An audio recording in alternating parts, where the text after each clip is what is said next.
Hello friends, നമ്മളിന്ന് മുണ്ടക്കയം പാലൂർക്കാവ് തെക്കേമല വന്നാണ്. അപ്പം ഒരു ഹിഡൻ സ്പോട്ട് നമ്മൾ കണ്ടെത്തിയിട്ടുണ്ട്. നല്ല വെള്ളച്ചാട്ടമൊക്കെ ആയിട്ട് ഫ്രണ്ട്സൊക്കെ ആയിട്ട് വരുവാണെങ്കിൽ തന്നെ നല്ലവണ്ണം വെള്ളച്ചാട്ടം ആസ്വദിക്കാൻ പറ്റിയ പ്ലേസാണ്. എല്ലാവരും മുണ്ടക്കയം ഒക്കെ പാഞ്ചാലിമേടൊക്കെ പോകുന്നവരുണ്ടെങ്കിൽ നേരെ ജസ്റ്റ് ഒന്ന് നോക്കിയാൽ മതി. കറക്റ്റ് ഇതാണ് നമ്മൾ റോഡ് വരുന്നത്. മുണ്ടക്കയത്ത് നേരെ തെക്കേമല വന്ന് ചാടുന്ന റോഡാണ്. തെക്കേമലയിൽ നിന്ന് നേരെ ഇടത്തോട്ട് തിരിഞ്ഞ് വന്നാൽ മതി.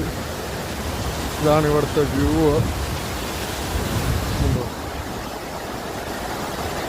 ഇതാണ് നമ്മുടെ വെള്ളച്ചാട്ടം. ഇവിടെ വന്ന് ഫ്രണ്ട്സൊക്കെ ആയിട്ട് വന്ന് കുളിക്കാനെല്ലാം പറ്റിയ സ്പോട്ടാണ്.